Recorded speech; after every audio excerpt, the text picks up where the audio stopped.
Soul seeking wisdom में आपका स्वागत है। मैं पारवी अग्रवाल, जो एक राइटर और एस्पायरिंग ऑथर है, और आज मैं एक स्पेशल रिक्वेस्ट पे वीडियो हिंदी में बनाने वाली हूँ।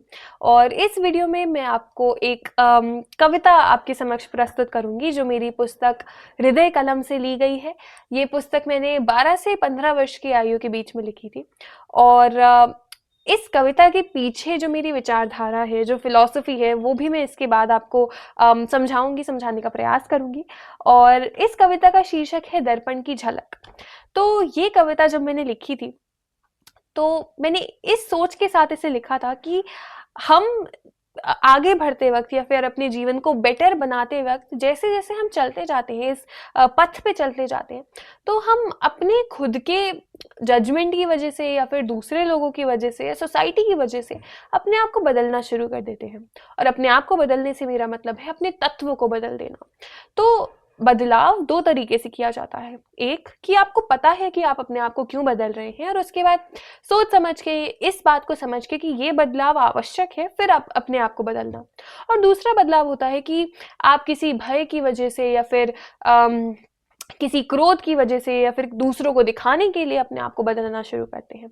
अगर आप दूसरे तरीके के से प्रेरित होकर अपने आप को बदलते हैं, तो अल्टीमेटली आप अपने तत्व से दूर होते जाते हैं, आप अपनी आत्मा से दूर होते जाते हैं, और आप अपने आप को भूलना शुरू कर देते हैं। और यदि आप अपने आप को भूलना शुरू करते हैं, तो कुछ वर्षों के बाद या कुछ समय के बाद आपको यह आभास होता है कि आप अपने ही शरीर में रह ही नहीं पा रहे हैं, आपको अपना शरीर ही स्ट्रेंज लगना शुरू हो जाता है। तो ये जो एक्सपीरियंस है या फिर ये जो भाव है, इस भाव को मैंने इस कविता में प्रस्तुत करा है। और अब मैं इस कविता को पढ़ने जा रही हूँ, तो ध्यान से सुनिएगा। दर्पण की झलक। इस हवा के बहाव में एक दिन बहते बहते, इस कठोर जीवन को एक दिन सहते सहते, जब मेरा देह सर्वोच्च रूप से थक गया, जब मेरा मस्तिष्क पूर्ण रूप से पक गया, मैं उठी और चेहरे पर जल डाल ही रही थी, कैसे ना कैसे मन को संभाल ही रही थी। नेत्र एक तक दर्पण में देखे जाएं, जीवन की कविताओं का पुनः स्मरण कराएं। शांत होठ कपकपा रहे थे, कुछ तो कहना चाह रहे थे। सब कुछ होने पर भी मन मेरा सूना था। यह प्रेम से निर्मित जीवन ना जाने क्यों अलूना था। यह वर्षा की आवाज जो धीमे से आ रही थी, यह मिट्टी की खुशबू जो मन को झुला रही थी, इस प्राकृतिक शीतलता के उपरांत मेरा हृदय नहीं था शांत। हे ईश्वर, अब मुझे हो रही है थकान, दिया है तूने सब कुछ, परिवार और मकान, मेरे जीवन में है सफलता और सम्मान, पर क्यों नहीं लगता अपना आसमान। जितना चाहिए था उससे अधिक मेरे पास है, तू मेरे साथ खड़ा इस बात का भी आभास है। मेहनत करना क्यों लगता अनुपयुक्त प्रयास है, क्यों मेरे मन में दुख का निवास है। वह बिखरे हुए केश जो लहरा रहे थे, सुंदरता का आभास करा रहे थे, इस सूखे हुए पल को भिगा रहे थे, ऐसा लगा मानो कुछ समझा रहे थे। वह प्यारा चेहरा अब दिख रहा था लाल, था इस पल खुशी का अकाल। वह कण जो दिखते नर्म थे, अब क्यों लग रहे गर्म थे। लोगों को दिखाने के लिए, दुनिया को बताने के लिए, जीवन को जताने के लिए क्यों मैंने इतने कष्ट लिए। क्यों बदल लिया अपने आप को, क्यों अपना लिया संताप को, जो आज तक करती आई उसमें मेरा क्या है। खुश या दुखी तो होता ये जमाना है। जो मेरे सामने खड़ी बालिका है, वो नहीं लगती मेरे मन की पालिका है। लोगों का विरोध नहीं किया, शांति से सब कुछ सुन लिया, सराहनीय थी ये प्रक्रिया, पर मैंने अपना जीवन ऐसे क्यों जिया। दूसरों के समक्ष सही हूं, पर ये मैं नहीं हूं, पर ये मैं नहीं हूं। अपने आप को खो चुकी हूं, अपने अंदर सोच चुकी हूं, समाज ने मुझे ऐसे ही ढाल दिया है, मुझे ही मेरे जीवन से निकाल दिया है। वह सुंदर हाथ जो गालों का कर रहा था स्पर्श, मस्तिष्क जो कर रहा था संघर्ष, अब अपने आप को पहचान रहा है, अपने आप को पहचान रहा है।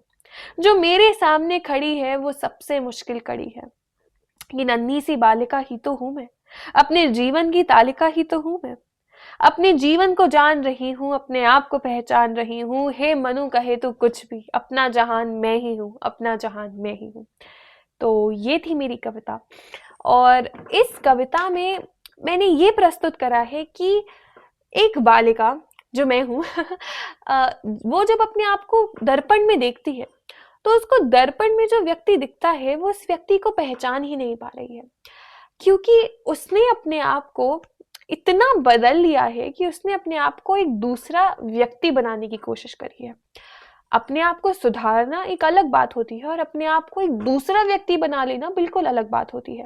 आप धीरे धीरे अपने आप को सुधार कर अपने आप में निखार तो कर सकते हैं, लेकिन आप अपने आप को बदल नहीं सकते। आपको जो तत्व दिए गए हैं उन तत्वों को समझना, जानना और मतलब भगवान से जुड़ना और उसके बाद अपनी लाइफ का जो पर्पस है उसको सॉल्व करना, ये हमारा एक तरीके से जीवन का लक्ष्य होता है। और अगर आप अपने आप को बदलने की कोशिश करते हैं या दूसरा व्यक्ति बनने की कोशिश करते हैं या फिर दूसरे व्यक्ति से प्रेरित होकर उनके जैसा बनने की कोशिश करते हैं या फिर और लोगों के क्रिटिसिज्म या जजमेंट की वजह से अपने आप को चेंज करने की ट्राई करते हैं, तो अल्टीमेटली आप खुद से दूर होते चले जाते हैं।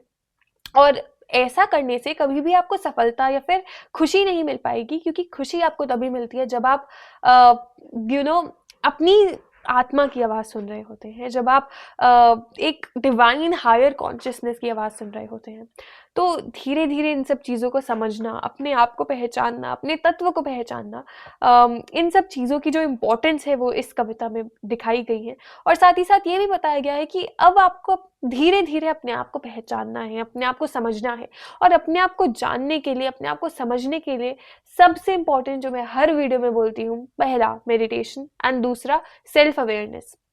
सेल्फ अवेयरनेस का मतलब ही अपने आप को पहचानना होता है। और हिंदी में एक बड़ा अच्छा शब्द है आत्म अवलोकन, अपने आप को समझना। मतलब शायद इसका कोई इंग्लिश में ट्रांसलेशन है ही नहीं, पर आत्म अवलोकन का मतलब है कि अपने आप को समझना, अपने आप को एनालाइज करना और अपने आप को इम्प्रूव करना। ये सारी चीजें कर कर आप जो हैं आप वो उसका फुलेस्ट हो पाते हैं। मतलब उदाहरण के तौर पे यदि मैं एक पर्टिकुलर कलर हूँ, लेट्स से अगर मैं नीले रंग की हूँ लेट्स से, तो वो नीला मेरा रंग है। मैं ज़बरदस्ती पीला बनने की कोशिश करूँगी तो मैं नहीं बन पाऊँगी। मैं नीले का बेस्ट नीला रंग तो बन सकती हूँ, लेकिन मैं पीला नहीं बन सकती। तो मुझे पहले ये समझना होगा कि मेरा रंग नीला है, इस रंग को समझना होगा, इसका भाव समझना होगा, इसकी जो टेंडेंसीज होती हैं उनको समझना होगा। और उसको समझने के बाद ही मैं इस नीले रंग को इम्प्रूव कर पाऊँगी या फिर इसको निखार पाऊँगी। तो इसी प्रकार हम सब अलग अलग रंग हैं और इन सब चीज़ों को एक्सेप्ट करना, मानना, जानना और समझना हमारे लिए बहुत आवश्यक हो जाता है। तो ये थी मेरी कविता, आपको कैसी लगी मुझे ज़रूर बताइएगा।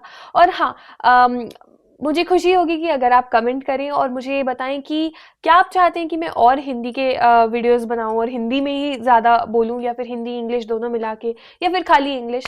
तो I'd love to know about it.